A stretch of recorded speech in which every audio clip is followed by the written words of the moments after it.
Hello students. आज हम लोग बात करने वाले हैं मॉडर्न फिजिक्स की। मॉडर्न फिजिक्स में सबसे पहला जो पार्ट आता है वो है types of DK.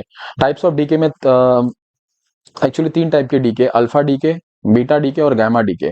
Beta decay के अंदर दो टाइप्स के डीके और आएंगे, बीटा माइनस डीके और बीटा प्लस डीके। एक और एक आता है इलेक्ट्रॉन कैप्चर। ओके, तो ये सब डिस्कस करते हैं। सबसे पहले बात करते हैं अल्फा डीके। अल्फा डीके किन एलिमेंट में होता है? अल्फा डीके उन एलिमेंट में होता है जिनका एटॉमिक मास नंबर 210 या 210 से ज्यादा होता है। जो गरीब न्यूक्लियाई होते हैं, जो जिनका एटॉमिक मास नंबर 210 से कम होता है, उनके अंदर अल्फा डीके नहीं होता है। और जब अल्फा डीके होता है, अल्फा डीके होता है मतलब उसके अंदर जब कोई भी न्यूक्लियस टूटता है और उसके अंदर से अगर अल्फा पार्टिकल एमिट होता है, अब एक अल्फा पार्टिकल भी एमिट हो सकता है, एक से ज्यादा भी एमिट हो सकता है। तो जब भी कोई भी न्यूक्लियाई में से अल्फा पार्टिकल एमिट होगा तो हम लोग बोलेंगे कि उसके अंदर अल्फा डीके हो रहा है। और जब भी अल्फा डीके होगा तो उस एलिमेंट का, जिसको हम लोग बोलते हैं पेरेंट न्यूक्लियाई, वो एलिमेंट का एटॉमिक मास नंबर 4 यूनिट से कम हो जाएगा और उसका एटॉमिक नंबर, ठीक है, 2 यूनिट से कम हो जाएगा। ठीक है, तो अगर मैं इक्वेशन की बात करूं तो मैंने बोर्ड पे इक्वेशन लिखा हुआ है, बरोबर है। एक्स पेरेंट न्यूक्लियाई है और उसके अंदर से जैसे अल्फा डीके होता है, जैसे हीलियम पार्टिकल निकलता है तो वो पेरेंट न्यूक्लियाई डॉटर न्यूक्लियाई में कन्वर्ट हो जाता है वाई में, जिसका एटॉमिक मास नंबर 4 से कम हो जाता है और जिसका एटॉमिक नंबर 2 से कम हो जाता है। ओके, अब इसके अंदर और एक पार्ट आता है law of conservation of momentum. ये तुम देखोगे कि ये हम लोग रेडियो एक्टिविटी में बार बार यूज करते रहते हैं। जब भी कोई भी न्यूक्लियस में से अगर एक, ठीक है, अल्फा पार्टिकल एमिट होगा, और समझो अल्फा पार्टिकल एमिट हो रहा है राइट में, तो मोमेंटम को कंजर्व करने के लिए जो डॉटर न्यूक्लिया है उसको लेफ्ट में मूव करना पड़ेगा। अगर अल्फा पार्टिकल मूव किया समझो वेलोसिटी ऑफ वी अल्फा से, तो वो लोग पूछेंगे एग्जाम में क्वेश्चन के अंदर कि डॉटर न्यूक्लिया वो कितना वेलोसिटी से मूव किया। तो ये समझाने के लिए मैंने यहाँ पर, ठीक है, ये चीज डिस्कस की हुई है। अगर तुम देखोगे तो एक पेरेंट एलिमेंट या एक पेरेंट एलिमेंट है या एक पेरेंट न्यूक्लिया ये एक्स करके, जिसका एटॉमिक नंबर ए है, एटॉमिक मास नंबर ए है और एटॉमिक नंबर उसका जेड है। इसके अंदर से अल्फा डीके होता है। अल्फा पार्टिकल समझ लो राइट में मूव कर रहा है with the velocity of V alpha. Alpha particle helium nuclei होते हैं, उनका मास, एटॉमिक मास नंबर 4 होता है और एटॉमिक नंबर उसका 2 होता है। अब ये अगर रेस्ट पे था तो इसका इनिशियल मोमेंटम कितना होगा? 0 होगा, क्योंकि मास इंटू वेलोसिटी, वेलोसिटी अगर 0 है तो इनिशियल मोमेंटम भी 0 हो गया। और जो रेडियो एक्टिविटी फिनोमिना होता है वो इंटरनल फोर्सेस की वजह से होता है, कोई एक्सटर्नल फोर्सेस तो हम लोग यूज करते नहीं है। ठीक है, तो इसलिए मोमेंटम कंजर्व रखने के लिए अगर इनिशियल मोमेंटम 0 है तो फाइनल मोमेंटम भी क्या आएगा? 0 आएगा। तो ये पूरे का फाइनल मोमेंटम अगर मैं पूछूं तो वो क्या रहेगा? my, mass of the daughter nuclear into velocity of the daughter nuclear which is vy। तो mass of the daughter nuclear into velocity of the daughter nuclear, ठीक है, plus mass of the alpha particle into velocity of the alpha particle. But दोनों velocity opposite है, इसलिए मैंने यहाँ पर minus sign ले लिया है। ठीक है, तो अगर इनिशियल मोमेंटम 0 है तो फाइनल मोमेंटम भी क्या आएगा? 0। तो इन दोनों का मोमेंटम को मैंने 0 से इक्वेट किया और बाद में इस एम अल्फा वी अल्फा को मैंने ये बाजू ले लिया। तो एम अल्फा वी अल्फा किसके बराबर हो गया? Mass of the daughter nuclear into velocity of the daughter nuclear. यहां से velocity of the daughter nuclear क्या आ जाएगा? Mass of the alpha particle into velocity of the alpha particle divided by mass of the daughter nuclear, जिसमें से मुझे mass of the alpha particle पता है वो 4 होता है। ठीक है, और वेलोसिटी ऑफ अल्फा पार्टिकल वो डेटा दिया रहेगा। और अगर मैं mass of the daughter nuclear की बात करूं तो वो होता है a-4, वो मैंने यहाँ पर सब्स्टिट्यूट किया। तो with the help of this you can find the velocity of the daughter nuclear. कभी कभी इसको बोलते हैं velocity of the recoil nucleus भी बोलते हैं। ओके, तो ये था किसके बारे में? अल्फा डीके के बारे में। इसके अंदर और भी थोड़े बहुत पार्ट है, क्यू क्यू वैल्यू, एनर्जी, वो सब वगैरह, बट वो सब मैं अभी डिस्कस नहीं कर रहा हूँ। ठीक है, जैसा डीसी पांडे में दिया उस हिसाब से हम लोग फ्लो में जा रहे हैं। ओके, तो नेक्स्ट जो डीके है, नेक्स्ट डीके डीके की जो मैं बात कर रहा हूँ वो होता है गैमा डीके। अब गैमा डीके किस में होता है? ठीक है, गैमा डीके अगेन, ठीक है, हेवी न्यूक्लियस में होता है। और गैमा डीके कब होता है? जब कोई भी न्यूक्लियस के अंदर, याद रखना जो मैं बोल रहा हूँ, कोई भी न्यूक्लियस के अंदर प्रोटॉन्स या न्यूट्रॉन्स अगर एक्सेस में हो गए तो उसके अंदर कौन सा डीके होता है? उसके अंदर गामा डीके होता है। अभी गामा डीके के अंदर दो टाइप के डीके होते हैं, गामा माइनस डीके जिसके अंदर इलेक्ट्रॉन बाहर निकलता है, और गैमा प्लस डीके जिसके अंदर गैमा प्लस डीके में क्या होता है? जिसके अंदर एक इलेक्ट्रॉन का ही समझो एंटी पार्टिकल बोलते हैं, जिसको बोलते हैं पॉजिट्रॉन, वो एमिट होता है। ओके, तो पहले बात करते हैं, मैंने क्या बोला? बीटा डीके कब होता है? बीटा डीके तब होता है जब प्रोटॉन्स या न्यूट्रॉन्स न्यूक्लियस के अंदर एक्सेस में हो जाता है। उसके अंदर सबसे पहले बात करते हैं बीटा माइनस डीके की। अब बीटा माइनस डीके कब होता है? जब कोई भी न्यूक्लियस के अंदर नंबर ऑफ न्यूट्रॉन ज्यादा हो गए। अगर न्यूट्रॉन्स का नंबर ज्यादा हो गया प्रोटॉन से तो क्या होगा? तो जो न्यूट्रॉन है, बरोबर है, वो फट जाएगा। ठीक है, और फट के वो किस में कन्वर्ट हो जाएगा, एक प्रोटॉन में कन्वर्ट हो जाएगा और एक इलेक्ट्रॉन में कन्वर्ट हो जाएगा। और मोमेंटम को कंजर्व रखने के लिए एक एंटी न्यूट्रिनो पार्टिकल भी निकलेगा जिसका कोई चार्ज नहीं होगा, जिसका कोई मास नहीं होगा। ओके, और न्यूट्रॉन और प्रोटॉन न्यूक्लियस के अंदर ही रहेंगे और इलेक्ट्रॉन और एंटी न्यूट्रिनो ये न्यूक्लियस से बाहर निकल जाएंगे। अभी इसमें क्या हो रहा है कि न्यूट्रॉन जो है वो फट के किसमें कन्वर्ट हो रहा है, प्रोटॉन में। तो जो एलिमेंट है उसका एटॉमिक नंबर 1 से बढ़ रहा है, ठीक है, उसका एटॉमिक नंबर क्या होगा, 1 से बढ़ रहा है, बट एटॉमिक मास नंबर उसका सेम ही रहेगा। तो अगर मैं रिएक्शन की बात करूं तो रिएक्शन मैंने यहाँ पर लिखा हुआ है, अगर एक एलिमेंट है एक्स करके, ठीक है, अगर एक एलिमेंट है एक्स करके, उसके अंदर अगर बीटा माइनस डी के हुआ है तो उसका एटॉमिक मास नंबर, ठीक है, एटॉमिक मास नंबर सेम रहेगा और एटॉमिक नंबर 1 से बढ़ जाएगा और साथ में इलेक्ट्रॉन और एंटी न्यूट्रिनो निकलेगा। ठीक है, और यहाँ पर मैंने ये इक्वेशन लिखा हुआ है। ठीक है, बीटा माइनस डी के में क्या होता है, एक न्यूट्रॉन, ठीक है ना। तुम ऐसे भी सोच सकते हो कि न्यूट्रॉन किसका बना है, न्यूट्रॉन मतलब क्या, न्यूट्रल, नो चार्ज, बराबर है कि नहीं। न्यूट्रल मतलब चार्ज उसका कितना हो गया, जीरो। देखो ना, प्रोटॉन का चार्ज क्या है, पॉजिटिव, इलेक्ट्रॉन का चार्ज क्या, नेगेटिव। पॉजिटिव पॉजिटिव नेगेटिव करोगे तो न्यूट्रल चार्ज आया कि नहीं आया, बराबर है। तो ये वो इक्वेशन है। ठीक है, तो बीटा माइनस डीके में क्या होता है, इलेक्ट्रॉन एमिट होता है। बीटा माइनस डीके में क्या होता है, इलेक्ट्रॉन एमिट होता है। और बीटा माइनस डीके कब होता है, जब उसके अंदर नंबर ऑफ न्यूट्रॉन्स एक्सेस में हो जाते हैं। ओके, ये तुमको याद रखना है। बात करते हैं बाद में बीटा माइनस डीके की। बीटा माइनस डी के मतलब क्या, बीटा माइनस डी के अंदर, अच्छा सबसे पहले बीटा माइनस डी के कब होगा, बीटा माइनस डी के तब होता है जब न्यूक्लियस के अंदर प्रोटॉन्स ज्यादा हो जाते हैं। ठीक है, और जब कोई भी न्यूक्लियस के अंदर नंबर ऑफ प्रोटॉन्स बढ़ जाएंगे तो प्रोटॉन्स क्या होगा, प्रोटॉन्स फट जाएगा या प्रोटॉन कन्वर्ट हो जाएगा एक न्यूट्रॉन में और एक पॉजिट्रॉन में। पॉजिट्रॉन क्या है, एक एंटी पार्टिकल ऑफ इलेक्ट्रॉन का ही है, बरोबर है, जिसका चार्ज इलेक्ट्रॉन के बराबर ऑपोजिट होता है। और इलेक्ट्रॉन का जितना मास है उतना ही मास पॉजिट्रॉन का भी होता है। तो फिर से बीटा प्लस डी के कब होता है, बीटा प्लस डी के तब होता है जब प्रोटॉन्स न्यूक्लियस के अंदर ज्यादा नंबर में होते हैं। और जब प्रोटॉन्स का नंबर बढ़ जाएगा तो एक प्रोटॉन क्या हो जाएगा, फट के किस में कन्वर्ट हो जाएगा, न्यूट्रॉन में कन्वर्ट हो जाएगा और एक इलेक्ट्रॉन के अंदर, इलेक्ट्रॉन ही पॉजिट्रॉन के अंदर कन्वर्ट हो जाएगा। और मोमेंटम को कंजर्व करने के लिए साथ में एक न्यूट्रिनो पार्टिकल भी निकलता है। ओके, तो ये मैंने यहाँ पर बोर्ड पे लिखा हुआ है। प्रोटॉन जो है वो किस में कन्वर्ट हो जाता है, न्यूट्रॉन में कन्वर्ट होता है और साथ में एक पॉजिट्रॉन निकलता है। ठीक है, which is anti particle of electron और साथ में न्यूट्रिनो निकलता है। ये आउट ऑफ द न्यूक्लियस निकल जाते हैं और ये न्यूक्लियस के अंदर ही रहते हैं। अगर मैं रिएक्शन की बात करूं तो जो पेरेंट न्यूक्लिया ये जैसे ही वो बीटा प्लस डीके करेगा तो बीटा प्लस मतलब क्या हो गया, प्रोटॉन जो है वो कम हो गया ना, प्रोटॉन जो था वो न्यूट्रॉन में कन्वर्ट हो गया। तो प्रोटॉन कम हो गया मतलब एटॉमिक नंबर क्या हो जाएगा, 1 से कम हो जाएगा और साथ में पॉजिट्रॉन और न्यूट्रिनो निकलेगा। ओके, अब अगर मैं बात करूं एक नोट की, तो देखो नोट मैंने यहाँ पर लिखा हुआ है, free neutron may decay into proton, free neutron may decay into proton, but free proton may not decay into neutron. अभी इसका मतलब क्या है समझो। देखो मैं फ्री न्यूट्रॉन और फ्री प्रोटॉन की बात कर रहा हूं, अगर मैं ये इक्वेशन की बात करूं, ठीक है, और ये वाली इक्वेशन की बात करूं तो देखो न्यूट्रॉन और प्रोटॉन का मास हम लोग ऑलमोस्ट सेम लेते हैं, बट अगर तुम एक्चुअल वैल्यू चेक करोगे ना तो न्यूट्रॉन का मास थोड़ा सा ज्यादा होता है, न्यूट्रॉन का मास थोड़ा सा ज्यादा होता है। तो अगर न्यूट्रॉन का मास ज्यादा है तो न्यूट्रॉन तो या कोई भी एलिमेंट जिसका मास ज्यादा है वो एक ऐसे एलिमेंट में कन्वर्ट हो सकता है जिसका मास कम हो, ये समझ में आता है।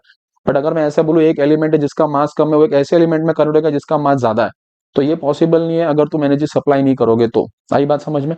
तो इस तो जो मैंने नोट लिखा था उसका मीनिंग वही है कि एक न्यूट्रॉन होता है ना वो फट के प्रोटॉन में कन्वर्ट हो सकता है। ठीक है, क्योंकि न्यूट्रॉन का मास ज्यादा होता है, प्रोटॉन का मास थोड़ा सा कम होता है। बट प्रोटॉन जो है ना, फ्री प्रोटॉन जो रहेगा वो न्यूट्रॉन में कन्वर्ट नहीं होगा, उसके लिए हम लोग को एनर्जी सप्लाई करनी पड़ेगी, तभी तो एनर्जी क्या होगा, मास में कन्वर्ट होगा, अकॉर्डिंग टू आइंस्टाइन का मास एनर्जी रिलेशन। ओके, तो ये नोट था, फैक्ट के फॉर्म में बहुत बार पूछ रहे थे कि फ्री न्यूट्रॉन जो होता है वो प्रोटॉन में डीके हो सकता है, बट प्रोटॉन जो रहता है वो न्यूट्रॉन में डीके नहीं हो सकता, क्योंकि प्रोटॉन का मास कम होता है और वो एक ऐसे एलिमेंट में कन्वर्ट होना, अपने आप ऐसे एलिमेंट में कन्वर्ट होना जिसका मास ज्यादा है वो पॉसिबल नहीं है, तो हमको एनर्जी सप्लाई देनी पड़ेगी। उसके हिसाब से एंडोथर्मिक एक्सोथर्मिक सब रिएक्शंस हम लोग डिसाइड करते हैं। ओके, तो ये था बीटा डीके की बात मैंने कर दी। अब इसके बाद हम लोग बात करते हैं किसकी, गैमा डीके। अब सबसे पहले गैमा डीके कब होता है, फिर से एक बार रिपीट करूं मैं, अल्फा डीके कब होता है, अल्फा डीके तब होता है, ठीक है, जिस न्यूक्लियस का एटॉमिक मास नंबर, ठीक है, या जिस एलिमेंट का एटॉमिक मास नंबर 210 या 210 से ज्यादा होता है, उसमें क्या होता है, उसमें क्या बोलते हैं, अल्फा डीके होता है। बीटा डीके कब होता है, जब प्रोटॉन्स और न्यूट्रॉन्स का क्या होता है, एक्सेस हो जाता है। बीटा माइनस डीके में क्या होता है, इलेक्ट्रॉन एमिट होता है, और बीटा प्लस डीके में क्या होता है, पॉजिट्रॉन एमिट होता है। बीटा माइनस डीके कब होता है, बीटा माइनस डीके तब होता है जब एक प्रोटॉन किस में कन्वर्ट हो जाता है, एक प्रोटॉन में और एक इलेक्ट्रॉन में कन्वर्ट हो जाता है। और बीटा प्लस डीके में क्या होता है, एक प्रोटॉन जो रहता है वो फट के एक न्यूट्रॉन में और एक पॉजिट्रॉन में कन्वर्ट हो जाता है। ओके, अब बात करते हैं गैमा डीके की। तो गैमा डीके कब होता है, सुन लो अभी। गैमा डीके कब होता है, तो देखो गैमा डीके कभी भी डायरेक्टली नहीं होता, और गैमा डीके में कोई भी पार्टिकल एमिट नहीं होता। गैमा डीके में सिर्फ एनर्जी निकलती है, एनर्जी एमिट होती है। अब जब भी कोई भी एलिमेंट में से अल्फा पार्टिकल एमिट होगा या अल्फा डीके होगा और गामा डीके होगा, तो जो एनर्जी रिलीज होगी, बरोबर है, वो एनर्जी के रिलीज होने की वजह से क्या होगा, जो न्यूक्लियस होगा ना वो एक्साइटेड स्टेट में जाएगा। ठीक है, अभी न्यूक्लियस एक्साइटेड स्टेट में जाएगा, इसका मतलब पता है क्या होता है, इसका मतलब जैसे बोर के टाइम पे हम लोग ने पढ़ा था कि इलेक्ट्रॉन जो होता है उसके अलग अलग एनर्जी लेवल्स होते हैं, वैसे न्यूक्लियस के अंदर भी जो न्यूक्लियॉन्स होते हैं, अभी न्यूक्लियॉन्स बोल रहा हूं तो मैं प्रोटॉन्स और न्यूट्रॉन्स दोनों की बात कर रहा हूं, तो न्यूक्लियस के अंदर भी वो लोग ऑर्बिटल मोशन तो नहीं करते रहते, बट उनका भी अलग अलग एनर्जी लेवल्स होता है। तो जब भी अल्फा डीके और बीटा डीके होने के बाद, ठीक है, क्या होता है, न्यूक्लियस जो रहता है उसका एनर्जी लेवल में चेंज होता है, न्यूक्लियस का एनर्जी लेवल चेंज होता है, मतलब न्यूक्लियस के अंदर जो न्यूक्लियॉन्स है क्या होता है, वो एक्साइटेड स्टेट में जाते हैं। बराबर है, वो एक्स न्यूक्लियॉन जो रहते हैं वो एक्साइटेड स्टेट में जाते हैं, और विद इन 10⁻⁸ सेकंड, जो भी उनका लाइफ टाइम होता है, वो न्यूक्लियॉन्स क्या करेंगे, ठीक है, एक्साइटेड स्टेट से ग्राउंड स्टेट में आएंगे, और जब वो एक्साइटेड स्टेट से ग्राउंड स्टेट में आते हैं तो वो एनर्जी एमिट करते हैं which is equal to the difference of the energy level, जैसे हम लोग ने बोर के इसमें पढ़ा था इलेक्ट्रॉन के इसमें। बरोबर है, तो यहाँ पर फिर से मैं रिपीट करता हूँ, गैमा डीके कब होता है, गैमा डीके अल्फा और बीटा डीके होने के बाद होता है। और गैमा डीके में होता है क्या, जो न्यूक्लियस होता है वो एक्साइटेड स्टेट में जाता है, न्यूक्लियस एक्साइटेड स्टेट में जाता है मतलब उसके अंदर जो न्यूक्लियॉन्स होते हैं, ठीक है, जो भी एनर्जी रिलीज होती है अल्फा और बीटा डीके के बाद में, वो एनर्जी रिलीज होने की वजह से क्या होता है, जो न्यूक्लियस के अंदर जो न्यूक्लियॉन्स होते हैं वो एक्साइटेड स्टेट में जाते हैं विद इन 10⁻⁸ सेकंड। वो जो न्यूक्लियॉन्स है वो डी एक्साइटेशन वो डी एक्साइटेशन होते हैं, मतलब वो हाई एनर्जी स्टेट से वो एक्साइटेड स्टेट से ग्राउंड स्टेट में आएंगे, और जब वो आते हैं तो वो क्या करते हैं, वो जो दो एनर्जी लेवल्स है, ठीक है, वो दो एनर्जी लेवल्स है, उनके एनर्जी का जो डिफरेंस आएगा उसके बराबर वो एनर्जी एमिट कर देते हैं, जिसको हम लोग बोलते हैं गामा रेडिएशन, फोटोन भी बोलते हैं, या हम लोग बोलते हैं फोटोन, जिसका एनर्जी फोटोन के बराबर होता है। अब एक चीज समझो यहाँ पर, जैसे हम लोग ने बोर के इसमें पढ़ा था, जैसे इलेक्ट्रॉन एक समझो सेकंड ऑर्बिट से फर्स्ट ऑर्बिट पे जंप करता है, और वो जो एनर्जी एमिट करेगा, अगर मैंने तुमको उसका एनर्जी पूछा या उसकी मैंने वेवलेंथ पूछी, तो तुम फॉर्मूला यूज करते हो कौन सा वाला, 1/λ r is equal to 1/ni initial minus n final square. But अगर मैंने जैसे कि यहाँ पर ये न्यूक्लियस दिख रहा है, ये न्यूक्लियस के अंदर ये न्यूक्लियॉन्स एक्साइटेड स्टेट पे है, समझो ये उसका जो एनर्जी लेवल है वो 2 है, ठीक है, और वो जंप करके आया फर्स्ट पे, तो एनर्जी एमिट करेगा which is equal to photon के बराबर। और अगर मैंने इसकी वेवलेंथ पूछी, तो गलती से भी वो फॉर्मूला मत यूज कर लेना, 1/λ is equal to r into bracket of 1, ठीक है, इनिशियल ऑर्बिट का स्क्वायर माइनस फाइनल ऑर्बिट का स्क्वायर, क्योंकि वो सिर्फ वैलिड है किसके लिए, इलेक्ट्रॉन के एनर्जी लेवल के लिए। न्यूक्लियर के अंदर न्यूक्लियॉन की एनर्जी कितनी होती है, ठीक है, उनका एनर्जी लेवल्स क्या, ये अपने सिलेबस में नहीं है, अपने औकात के बाहर है, तो वो हम लोग को नहीं पता। हाँ, अगर एग्जामिनर ने डेटा में दिया हुआ है तो हम लोग वो ले सकते हैं, ठीक है, बट हम लोग कुछ भी अपने मन से अज्यूम नहीं कर सकते। ठीक है, तो यही मैंने बोर्ड पे यहाँ पर लिखा हुआ है कि बीटा डीके कब होता है, जब अल्फा और सॉरी बीटा डीके नहीं, गैमा डीके कब होता है, जब अल्फा और बीटा डीके हो जाएगा या हो गए उसके बाद गैमा डीके होता है। गैमा डीके में क्या होता है, न्यूक्लियॉन जो होते हैं न्यूक्लियस के, वो एक्साइटेड स्टेट में जाते हैं, और विद इन 10⁻⁸ सेकंड वो ग्राउंड स्टेट पे, एक्साइटेड स्टेट से ग्राउंड स्टेट में आते हैं, और जो भी यहाँ पर ग्राउंड स्टेट में आने के बाद में जो भी एनर्जी का डिफरेंस होता है वो दोनों एनर्जी लेवल के बीच का, बराबर है, वो एनर्जी एमिट कर देते हैं in the form of photon, जिसको हम लोग बोलते हैं गामा रेडिएशन फोटोन। ठीक है, वही वही वही चीज मैंने यहाँ पर लिखी है। ठीक है, जो फोटोन एमिट होगा रेडिएशन, बराबर है ना, जिसको हम लोग बोलते हैं गामा रेडिएशन फोटोन, उसकी एनर्जी किसके बराबर होगी, वो जो दो एनर्जी लेवल्स है न्यूक्लियस के, ठीक है, उनके डिफरेंस के बराबर होगी। अब इसमें होता क्या है, जैसे यहाँ पर मैंने डायग्राम से शो किया, एक न्यूक्लियस है, बरोबर है, तो एक न्यूक्लियॉन्स एक्साइटेड स्टेट से ग्राउंड स्टेट में आएगा, ठीक है, और वो साथ में क्या एमिट करेगा, एक फोटोन एमिट करेगा, जिसको हम लोग बोलते हैं गामा रेडिएशन। अगर फोटोन समझो मूव किया राइट में, तो मोमेंटम को कंजर्व करने के लिए जो न्यूक्लियस है वो किधर मूव करेगा, लेफ्ट में, और अगर इसका वेलोसिटी मुझे निकालना है तो मैं निकाल सकता हूँ मोमेंटम के इक्वेशन को इक्वेट करके। जैसे यहाँ पर देखो, initial momentum is final momentum, बराबर है, अब इनिशियल ये रेस्ट पे था तो इसको मैंने 0 लिया, ठीक है, और अब फोटोन का एनर्जी किसके बराबर होता है? फोटोन का जो एनर्जी, फोटोन का जो मोमेंटम होता है, बराबर ना, initial momentum is final momentum. अगर फाइनल मोमेंटम की बात करूं तो फाइनल मोमेंटम क्या रहेगा? Momentum of photon plus momentum of the recoil nucleus. Momentum of recoil nucleus मैंने यहाँ पर लिखा हुआ है m into velocity of the recoil nucleus, ठीक है।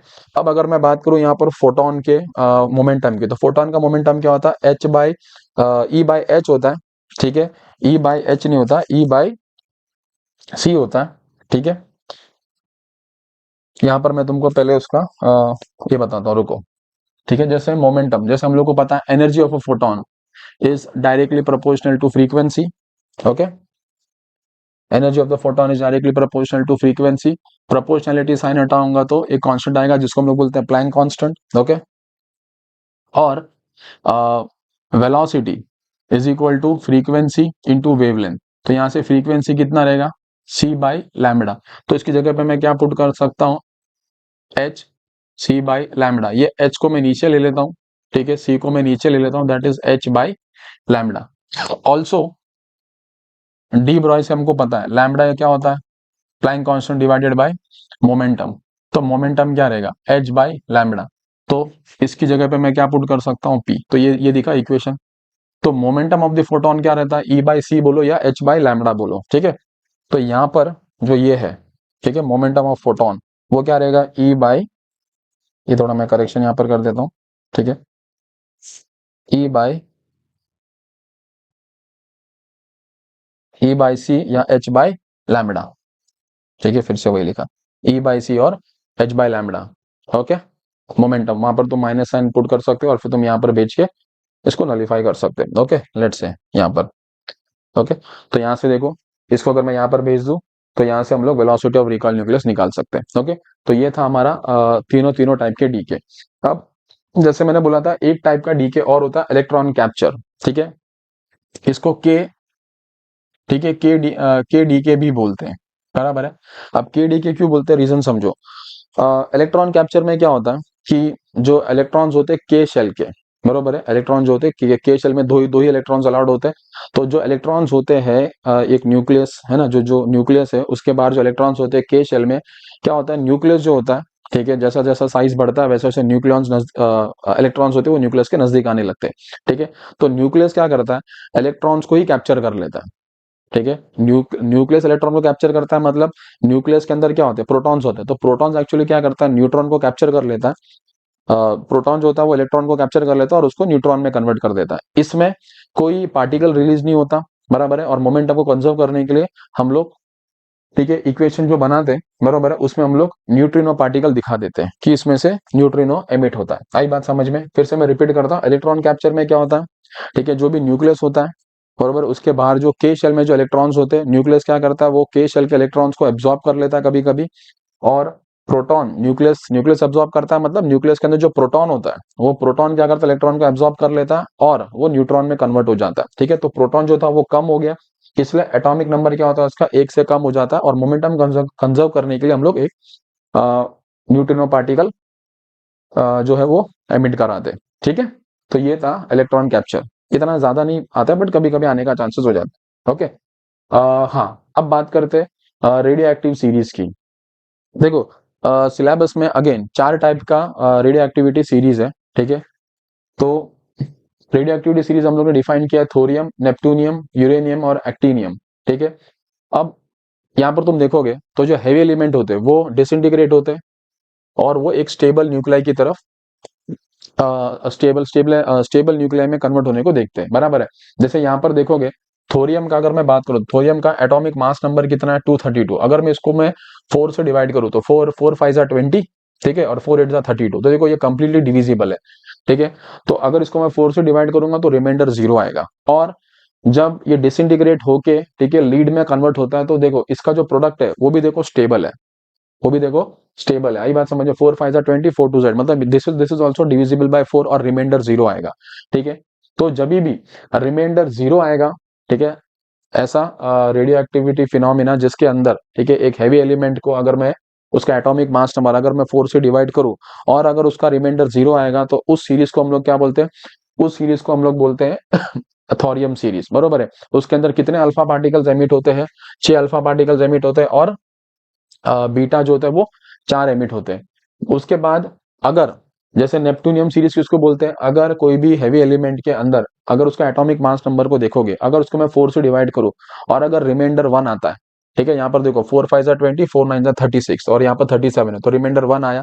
तो जब भी रिमाइंडर 1 आता है तो ऐसे टाइप के रेडियो एक्टिव सीरीज को हम लोग क्या बोलते हैं, हम लोग बोलते हैं नेप्टूनियम सीरीज। और एक्चुअली ये आर्टिफिशियल हम लोग ने क्यों, मैंने यहाँ पर वर्ड लिखा है, क्योंकि इसका हाफ लाइफ देखोगे ना तो इसका हाफ लाइफ एक्चुअली बहुत ही कम होता है, ठीक है, इसलिए हम लोग इसको आर्टिफिशियली करते हैं, बरोबर है। नेचुरली ये करने जाएंगे तो ये हम लोग को नेचुरली दिखता नहीं है, तो इसको हम लोग को आर्टिफिशियली करना पड़ता है। और इसके अंदर, ठीक है, लेड, ये लेड में कन्वर्ट होता है और इसके अंदर ये बाइस्मिथ में कन्वर्ट होता है, जिसके देखो अगर इसका भी तुम देखोगे तो रिमाइंडर 1 आता है, 4 5 20, 4 2 8, तो दिख रहा है। तो पेरेंट एलिमेंट और डॉटर जो न्यूक्लियर, पेरेंट एलिमेंट और जो डॉटर एलिमेंट है, ठीक है, दोनों के अंदर रिमाइंडर कितना आ रहा है, 1 आ रहा है। तो जब भी रिमाइंडर 1 आता है तो ऐसे टाइप के रेडियो एक्टिव सीरीज को हम लोग क्या बोलते हैं, नेप्टूनियम सीरीज बोलते हैं।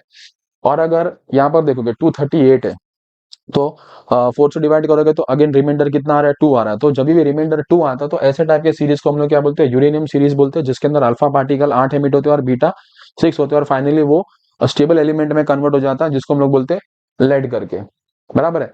और लास्ट में होता है एक्टिनियम सीरीज। इसके अंदर तुम अगर देखोगे इसका एटॉमिक मास नंबर 235 है, अगर तुम इसको 4 से डिवाइड करोगे तो रिमाइंडर कितना आ रहा है, 3 आ रहा है, बराबर है। 4 5 20 और 4 8 32। तो जब भी रिमाइंडर अगर 0 आ रहा है तो थोरियम सीरीज, रिमाइंडर अगर 1 आ रहा है तो नेप्टूनियम सीरीज, रिमाइंडर अगर 2 आ रहा है तो यूरेनियम सीरीज, रिमाइंडर अगर 3 आ रहा है तो एक्टिनियम सीरीज, बराबर है। और ये पेरेंट जो हैवी पेरेंट एलिमेंट होते हैं वो कन्वर्ट हो जाते हैं एक स्टेबल एलिमेंट में, ठीक है, और वो यहाँ पर लिखा है, ये तुमको एज इट इज ही याद रखना है। और कितने अल्फा पार्टिकल्स एमिट होते हैं और कितना बीटा पार्टिकल्स एमिट होते हैं वो भी मैंने यहाँ पर देके रखा हुआ है, ओके। और ये यहाँ पर वही है, बराबर है, ठीक है। अब आगे मैंने कुछ नोट दिया हुआ है, ठीक है, कि जब भी एमिशन ऑफ 1 अल्फा पार्टिकल होगा, अगर एक अल्फा पार्टिकल एमिट होगा और 2 बीटा पार्टिकल एमिट होंगे तो आइसोटोप्स बनता है, ठीक है। अभी आइसोटोप कैसे बन रहा है पहले यहाँ पर समझते हैं इसको। जैसे एक एलिमेंट है एक्स जिसका एटॉमिक मास नंबर है ए और एटॉमिक नंबर है जेड, ठीक है। इसके अंदर से अगर एक अल्फा पार्टिकल एमिट हुआ और वाई में कन्वर्ट हो गया, ठीक है, वाई एलिमेंट में कन्वर्ट हो गया, तो इसका एटॉमिक मास नंबर 4 से कम हो गया, ठीक है, और एटॉमिक नंबर इसका 2 से कम हो गया। अब इसके बाद क्या हो रहा है, इसके बाद अगर इसके अंदर 2 बीटा डीके होगा, ठीक है, 2, और यूजुअली मैंने बोला कि जो ज्यादा करके हम लोग को दिखता है उसमें इलेक्ट्रॉन्स एमिट होते हैं। तो अगर 2 बीटा डीके होंगे, 2 अगर बीटा डीके होंगे तो क्या होता है, इलेक्ट्रॉन में क्या होता है, बीटा माइनस डीके में क्या होता है, इलेक्ट्रॉन एमिट होता है, एक न्यूट्रॉन होता है, वो किस में कन्वर्ट हो जाता है, प्रोटॉन में, और इलेक्ट्रॉन में कन्वर्ट हो जाता है। तो न्यूट्रॉन जो होता है प्रोटॉन में कन्वर्ट होता है, तो एटॉमिक नंबर क्या होता है, 1 से बढ़ जाता है। अगर एक बीटा डीके होगा तो उसका एटॉमिक नंबर 1 से बढ़ जाता है, अगर 2 बीटा डीके होगा तो 2 से बढ़ जाएगा, ठीक है। तो समझो ये मैं बोलता हूँ, ऐसे बोलता हूँ इसको मैं, जेड में बोल देता हूँ, ठीक है। चलो ये जेड में कन्वर्ट हो गया, जिसके अंदर एटॉमिक मास नंबर, जेड में नहीं बोलता हूँ, चलो वाई बोलता हूँ, क्योंकि एटॉमिक मास नंबर तो इसका सेम ही है, बराबर है। और ये कितना हो जाएगा, -2 +2, तो फाइनली कितना आ जाएगा, ये हो जाएगा a माइनस, इसका एटॉमिक मास नंबर चेंज नहीं होगा, ये -4 रहेगा और ये z होगा। तो देखो ऐसे एलिमेंट जिसके अंदर एटॉमिक नंबर सेम होता है उसको हम लोग आइसोटोप भी बोलते हैं, बराबर है। तो ये याद रखना, ठीक है, कि अगर एक अल्फा डीके होगा और 2 बीटा डीके होगा तो आइसोटोप्स बनते हैं हमेशा, ठीक है। और अगर बीटा एमिशन की बात करूं तो देखो बीटा एमिशन में क्या होता है, जैसे कि एक एलिमेंट एक्स है और अगर उसके अंदर बीटा डीके हुआ, ठीक है, और यूजुअली इलेक्ट्रॉन हम लोग इलेक्ट्रॉन को देखने इलेक्ट्रॉन एमिट होता है, हम लोग को वही ज्यादा करके ज्यादातर देखने को मिलता है। तो क्या होता है, ये इसका एटॉमिक मास नंबर है और ये एटॉमिक नंबर है, ठीक है। तो एटॉमिक नंबर क्या होता है, वो तो सेम ही रहता है इसका, ठीक है। एटॉमिक मास नंबर क्या रहेगा, 1 से बढ़ जाएगा, बराबर है। तो ऐसे एलिमेंट जिसके अंदर एटॉमिक मास नंबर सेम रहता है, ठीक है, उसको हम लोग क्या बोलते हैं, आइसोबार्स बोलते हैं, ठीक है। तो इसलिए देखोगे तो देखो यहाँ पर लिखा है मैंने, आइसोबार आर प्रोड्यूस्ड। आई बात समझ में, तो ये तुमको समझा, डिफरेंट टाइप्स ऑफ सीरीज समझा और ये नोट समझा, ठीक है। तो ये तुम्हारा बेसिक्स था। अगर मैं डीसी पांडे की बात करूं तो अभी इसके बाद थोड़े एग्जाम्पल्स है, ओके, वो एग्जाम्पल अपन देखते हैं। हाँ, एक ही एग्जाम्पल है, उसके बाद रेडियो एक्टिविटी पे जाते हैं। पे सम क्या बोल रहा है, एक न्यूक्लियस है एक्स करके, जिसका एटॉमिक मास नंबर ए है और एटॉमिक नंबर जेड है, ठीक है। और ये एक पेरेंट न्यूक्लियस जो है वो एक डॉटर न्यूक्लियस में कन्वर्ट हो रहा है वाई में, और उसका हम लोग को वो एटॉमिक मास नंबर पूछ रहा है और एटॉमिक नंबर पूछ रहा है अगर उसके अंदर m अल्फा पार्टिकल्स एमिट हो रहे हैं और n बीटा पार्टिकल्स एमिट हो रहे हैं, ओके। तो रूल के हिसाब से अगर मैं बात करूं अगर रूल के हिसाब से बात करें, अगर एक अल्फा पार्टिकल एमिट होगा, एक अल्फा पार्टिकल, ठीक है, अगर एक अल्फा पार्टिकल एमिट होगा तो उसका एटॉमिक मास नंबर कितने यूनिट से कम हो जाता है? 4 यूनिट से कम हो जाता है। अगर m अल्फा पार्टिकल एमिट हुए तो उसका एटॉमिक मास नंबर कितने से कम हो जाएगा? 4m से कम हो जाएगा। तो अगर उसका एटॉमिक मास नंबर पहले a था, बराबर है, और अगर m अल्फा पार्टिकल्स एमिट हुए तो उसका एटॉमिक मास नंबर क्या हो जाएगा? a माइनस 4m हो जाएगा, विच इज a डैश। आई बात समझ में? ठीक है। अब साथ में क्या हो रहा है? बीटा भी हो रहा है, बट उसके पहले, ठीक है, इसमें एटॉमिक मास नंबर भी कम होता है और एटॉमिक नंबर भी कम होता है। अगर अगर ठीक है, एक अल्फा पार्टिकल एमिट हुआ तो एटॉमिक नंबर कितने से कम होता है? 2 यूनिट से कम होता है। अगर m अल्फा पार्टिकल एमिट हुए तो मास नंबर कितने से कम हो जाएगा? 2m से कम हो जाएगा। आई बात समझ में? तो जो भी एटॉमिक नंबर है, बराबर है, वो कितने से कम हो जाएगा? 2m से कम हो जाएगा। ओके, ये इतना मेरा एटॉमिक नंबर होता अगर सिर्फ m अल्फा पार्टिकल्स एमिट होते। अब उसके साथ साथ क्या हो रहा है? बीटा पार्टिकल भी एमिट हो रहे हैं। ठीक है, बीटा पार्टिकल में क्या होगा? एटॉमिक मास नंबर तो चेंज नहीं होगा। अब एक बीटा पार्टिकल अगर एमिट होता है तो एटॉमिक नंबर कितने से बढ़ जाता है? 1 से बढ़ जाता है। अगर n बीटा पार्टिकल्स एमिट होंगे तो n से बढ़ जाएगा। तो जो भी है उसके अंदर क्या हो जाएगा? n टाइम्स वो इंक्रीज हो जाएगा। तो ये तुम्हारा फाइनल आंसर है। ओके, देख लो, कुछ डाउट है? आगे बात करते हैं।